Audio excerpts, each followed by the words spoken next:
स्वर्गीय डॉक्टर अरुण खासबागे मानव सेवा पुरस्कार जाहीर।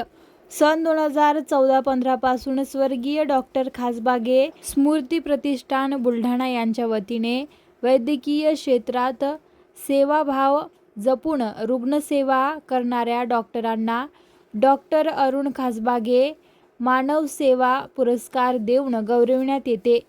या माध्यमातून सामाजिक बांधिलकीची प्रेरणा व तरुण समाजाला तसेच डॉक्टरांना मिळावी, तसेच रुग्णसेवा हीच ईश्वर सेवा आहे असा संदेश दृढ व्हावा यासाठी स्वर्गीय डॉक्टर खासबागे स्मृती प्रतिष्ठान दरवर्षी 8 जानेवारी रोजी यांच्या जयंतीनिमित्त हा पुरस्कार वितरित करण्यात येतो। पुरस्काराचे हे 12वे वर्ष असून देऊळगाव येथील डॉक्टर अलका ज्ञानेश्वर गोडे व बुलढाणा येथील नेत्ररोग तज्ज्ञ डॉक्टर वसंतराव सखाराम चिंचोले यांना हा पुरस्कार जाहीर करण्यात येत आहे।